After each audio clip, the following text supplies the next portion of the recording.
إذا ما قالني ربي أما استحييت تعصيني وتخفي الذنب عن خلقي. Donc, Inch'Allah, toujours le même rappel concernant donc les cœurs. Sachant, Inch'Allah ta'ala, que Yawm al-Qiyamah, Allah subhanahu wa ta'ala, devant lui, ce qui va servir, comme il a dit, Yawma la yanfa'u malun wa la banun, illa man atallaha bi qalbin, mais bi qalbin salim. Le jour où les biens, les enfants, ne seront en aucune utilité, sauf celui qui vient vers Allah subhanahu wa ta'ala avec un cœur, mais pas n'importe quel cœur. Illa man atallaha bi qalbin, mais bi qalbin salim. Avec un cœur, en fait, qui est salim. Un cœur qui est salim des péchés, un cœur qui est salim, qui est encore loin de ces taches noires, de ces péchés qui nous empêchent d'aller au paradis, et un cœur qui est salim, qui est pur et qui est propre. Et qu'est-ce qui l'a rendu pur et propre? Ce sont donc les bonnes actions, ce sont donc les adorations. Donc toujours avec les pleurs par crainte d'Allah subhanahu wa ta'ala. On avait expliqué les pieux qui faisaient ce qu'on appelle muhasabatul nafs. C'est un travail d'introspection, c'est-à-dire le fait que tu demandes des comptes à toi-même, à ton âme. Parce que si tu demandes des comptes à quelqu'un d'autre, tu peux te tromper, parce qu'on ne connaît pas les gens. Mais quand tu te demandes des comptes à toi-même, là tu peux trouver, parce que chacun parmi nous sait ce qu'il dit dans la journée et ce qu'il fait dans la journée, également ce qu'il fait quand il est tout seul, ce qu'il fait aussi quand il est avec les gens, ainsi de suite. C'est pour cela, Salafus Salih, il travaillait, il prenait beaucoup de temps avec ce travail de nafs. Une fois on a demandé à Imam Ahmad rahmatullah alayhi, ils ont dit: Ya Imam, kayfa al-hal ou kayfa halu, comment allez-vous? Nous, alhamdulillah, on nous pose cette question, la réponse est automatique, alhamdulillah. Donc tout se passe bien, on remercie Allah subhanahu wa ta'ala. Mais Imam Ahmad, il voyait autrement. Ils ont dit kayfa al-hal, il dit fa kayfa halu man, comment doit être la situation de celui qui fa kayfa halu man yantaziruhu rabbuhu bi ada'il fara'id. Celui qui est attendu, qui attend son Seigneur, qui attend ses obligations. Allah nous demande des obligations. On en est où avec ces obligations? La prière, on en est où? Est-ce que réellement on prie? À l'heure, est-ce qu'on prie comme a enseigné Rasul sallallahu alayhi wa sallam? Et on en est où également après la prière? Qu'est-ce que la prière aussi a changé de notre vie de tous les jours? Les obligations, le jeûne qu'on effectue, qu'est-ce que le jeûne aussi a fait de nous? Est-ce qu'on est sorti du jeûne en ayant donc toujours cette crainte d'Allah subhanahu wa ta'ala, cette crainte révérentielle, at-taqwa, qui est wiqaya baynaka wa bayna ma harrama Allah, qui est une barrière, une protection entre toi et ce qu'Allah interdit. Également, on en est où avec les obligations d'Allah? Zakat, est-ce qu'on donne zakat réellement? Ou bien on garde les biens sans penser donc aux huit cités dans le Coran: innama sadaqat lil fuqara wal masakin wal 'amilina 'alayha wal mu'allafati qulubuhum wa fir riqab wal gharim wa fi sabilillahi wa ibn sabil. Ces 8 personnes citées, est-ce qu'on donne zakat ou pas? C'est une obligation qu'Allah va nous demander. Ceux qui gardent leurs biens sans donner de zakat, Allah dit: ce bien va se transformer en feu contre toi. وَالَّذِينَ يَكْنِزُونَ الذَّهَبَ وَالْفِضَّةَ وَلَا يُنْفِقُونَهَا فِي سَبِيلِ اللَّهِ. Allah dit: فَبَشِّرْهُمْ بِعَذَابٍ أَلِيمٍ. Fais-leur une bonne annonce qu'un châtiment douloureux les attend. Pourquoi? Parce qu'ils ont leur bien et qui atteint le nisab et qui a fait le hawl un an, ils n'ont pas pensé aux nécessiteux.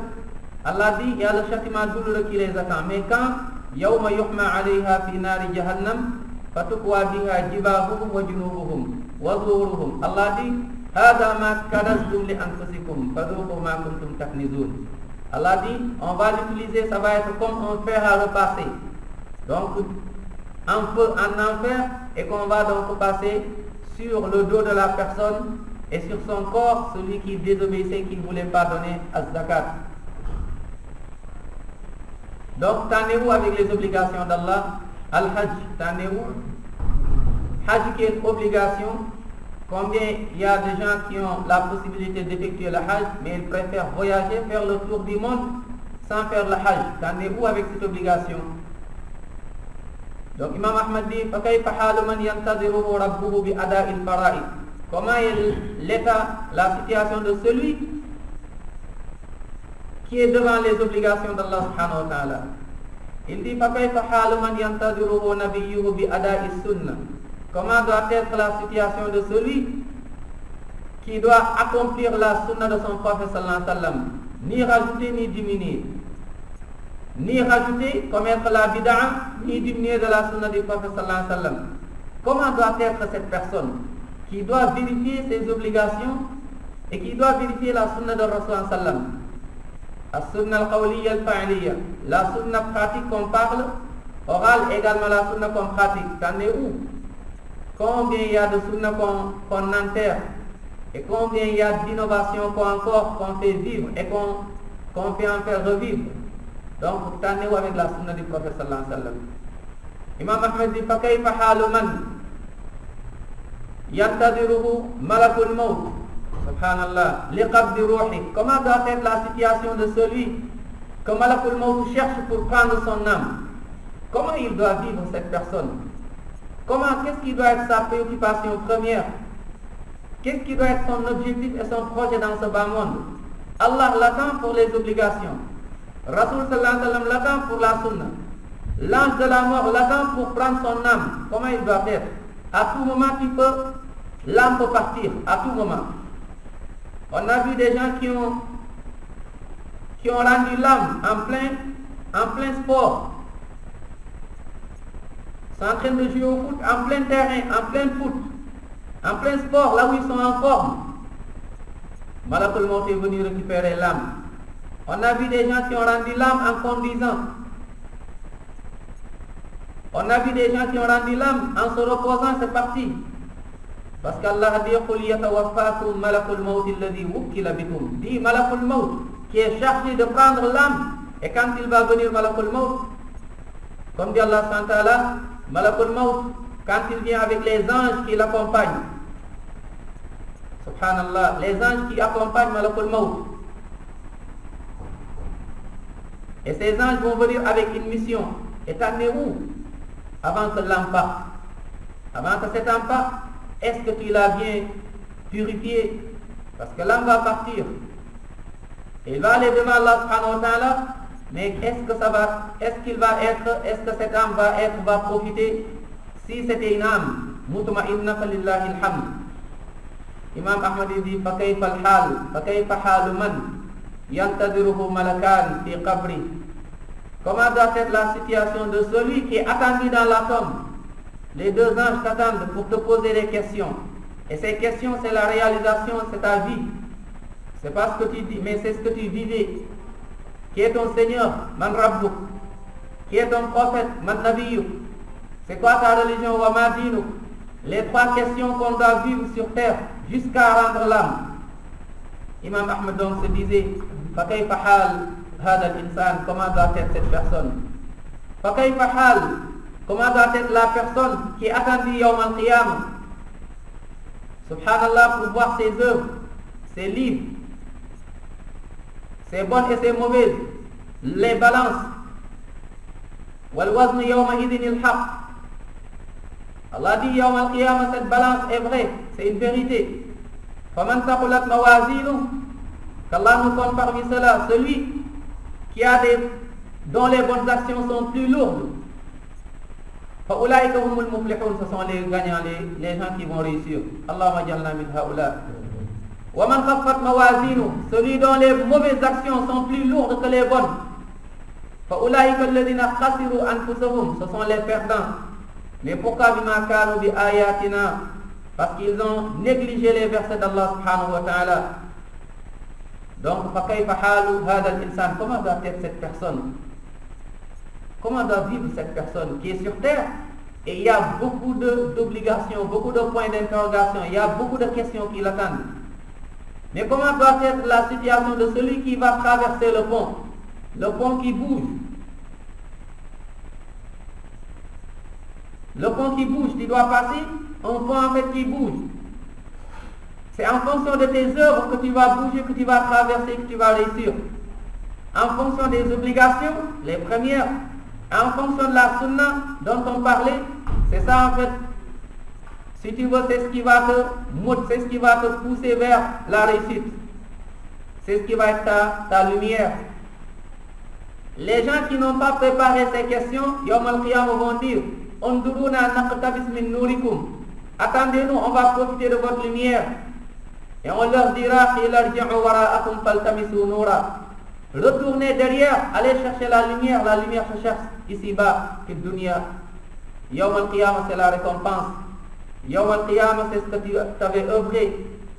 C'est ce qu'Allah subhanahu wa ta'ala nous dit dans le Coran. C'est pour cela les pieux, quand ils méditaient sur tout ceci, tu les voyais avec les gens, mais ils sont absents. Abdurrahman ibn Mahdi rapporte, rahmahullah, il dit, j'observais Sufyan al-Thawri, rahmatullah alayhi, nuit après nuit, se réveillait terrifié et crier. Il dit, je l'observais, il se réveillait la nuit, des fois en criant, en disant, l'enfer, l'enfer. Le souvenir de la mort m'a écarté du sommeil et des désirs. Le fait donc de me rappeler de la mort m'a fait oublier ce sommeil. On dort, on est vivant, mais on dirait qu'on est mort. Des vivants, mais qui sont morts parce que leur cœur n'est plus attaché à ce qu'Allah aime. Illa man rahimallah. Sufyan al-Thawri, subhanallah, c'est pieux. On disait que Sufyan al-Thawri, rahmatullah alayhi, lui seul il avait une école. Il pouvait être comme aujourd'hui on dit l'école Imam Malik, Imam Ahmad, Imam Shafi'i, Abu Hanifa, rahimahumullah. Imam Sufyan al-Thawri, il avait un niveau pareil. Et tu le voyais pleurer, criant, en disant l'enfer, l'enfer. Le souvenir de la mort m'a fait oublier le sommeil et les désirs. Donc c'est pieux. Comme dit Allah subhanahu wa ta'ala, raconte-leur les histoires, la foi va monter. Allah, quand il a raconté à l'histoire des prophètes, à la fin, Allah subhanahu wa ta'ala dit, suis leur trace. Allah dit, regardez combien de prophètes Allah cite. Alladhina amanu wa lam yalbisu imanahum bidulm, ulaika lahumul amnu wa hum muhtadun. Wa tilka hujjatuna atainaha Ibrahim ala qaumi narfa'u darajatin man nasha inna rabbaka hakimun alim.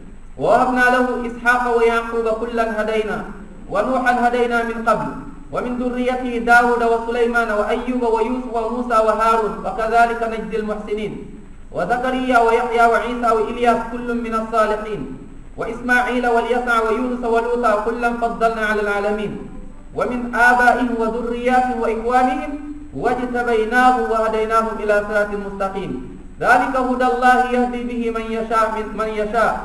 Allah subhanahu wa ta'ala, quand il a cité tous ses prophètes, subhanallah, il y a des leçons à apprendre. Parmi les leçons, Allah subhanahu wa ta'ala dit, quand il les a cités, il dit wallahu ashraku la habita anhum ma kanu ya'malun. Tous ces prophètes, s'ils avaient commis shirk, seraient vaines leurs actions. Et vers la fin, Allah subhanahu wa ta'ala dit à Rasul sallam, ulaika alladhina ataynahumul kitaba wal hukma wan nubuwwa. Allah subhanahu wa ta'ala, il a cité ces prophètes. Et la fin, il dit ulaika alladhina hadallahu. Ce sont ceux-là qu'Allah a guidés. Allah, c'est lui qui a tamponné, il les a guidés. Mais fabihudahu muqtadih. Muhammad suit leur guidance. Donc Allah lui a cité l'histoire des prophètes. Allah dit cite ces prophètes-là, suit leur guidance. Donc nous aussi, si on nous cite les pieux, c'est normal que la foi va monter. C'est pour cela les pieux, comme on a dit, ils pleuraient. Et comme il disait d'abord, c'est le cœur qui pleure, après les yeux suivent. Et on finit avec Yazid ibn Maysara qui disait, les pleurs naissent de cette chose. Tu pleures, nous tous on pleure parce qu'il y a des choses qui nous motivent. Il dit, la joie, tu pleures des fois parce qu'il y a la joie, tellement tu es content et heureux, tu pleures. Des larmes de joie, des fois c'est la tristesse, des fois c'est l'effroi, la peur, des fois c'est la douleur, des fois c'est l'ostentation, la reconnaissance. Il dit, et les pleurs naissant de la crainte d'Allah sont ceux dont les larmes éteignent les montagnes de feu de l'enfer. Celui qui pleure pour Allah, deux yeux ne vont pas en enfer. Les yeux qui veillent pour la sécurité des musulmans, des yeux qui veillent pour la sécurité de la Oumma des musulmans, et les yeux qui se rappellent des bienfaits d'Allah et qui pleurent, ces yeux ne vont pas pleurer deux fois. Ils ne pleurent pas ici et en pleurant aussi Yawm al-Qiyamah. Ces yeux, ils ont pleuré ici, c'est fini. Ce qui reste Yawm al-Qiyamah, c'est le paradis qui les attend. Qu'Allah nous compte parmi les gens du paradis. Et donc le musulman doit toujours vérifier, comme on vérifie notre corps avant de sortir de chez nous. Tu as le miroir, tu regardes, est-ce que la chemise que tu as mise, est-ce qu'elle est belle ou pas, est-ce qu'elle est propre ou pas. Tu vas regarder, est-ce que tu as bien, mashallah, est-ce que tu es normal, est-ce que quand tu sors, les gens ne vont pas te voir comme quelqu'un qui est bizarre. On prend beaucoup de soin avec notre corps, mais ce corps, on va le jeter bientôt, parce qu'il va retourner de là où il était venu. Allah SWT dit, Fiha khalaqnakum wa minha khalaqnakum wa fiha nu'idukum. On vous a créé de la terre, mais on va vous remettre encore à la terre, parce qu'on vient de la terre, donc on va repartir à la terre. Ce corps va partir. On prend beaucoup de soin pour notre corps, pour être en forme. On va aller se muscler un petit peu, c'est pour le corps. Mais quand est-ce qu'on va muscler le cœur? Quand est-ce qu'on va encore mettre le miroir devant le cœur?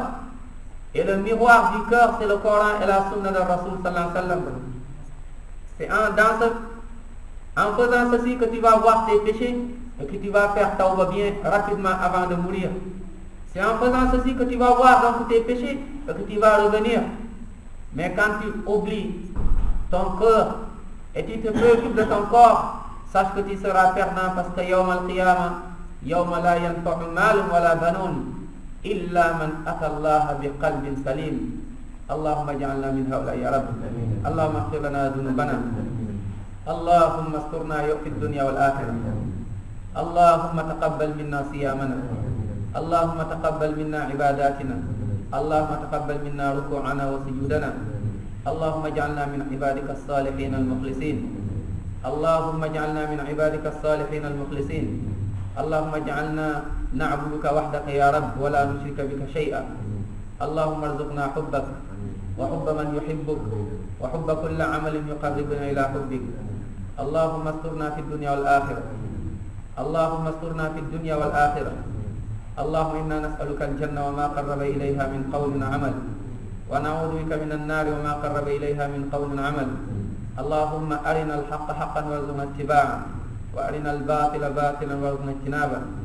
Allahumma fasalli wa sallim ala nabiyyina Muhammad alladhi sallaita alayhi qabla an yusalli alayhi ahadun min al-'alamin wa sharrafta as-salata bis-salati alayhi fa as'adta man salla alayhi min al-makhluqin wa arsaltahu rahmatan lil-'alamin. Allahumma ij'alna bis-salati alayhi min al-faizin wa ala hawdihi min al-waridin wa ala hawdihi min al-waridin wa bi yadayhi al-karimatayn ash-sharifatayn min ash-sharifin wa la tahul baynana wa baynahu yawm ad-din yawma la yanfa'u malun wa la banun illa man ata Allah bi qalbin salim. Subhana rabbika rabbil 'izzati amma yasifun wa salamun 'alal mursalin walhamdulillahi rabbil 'alamin.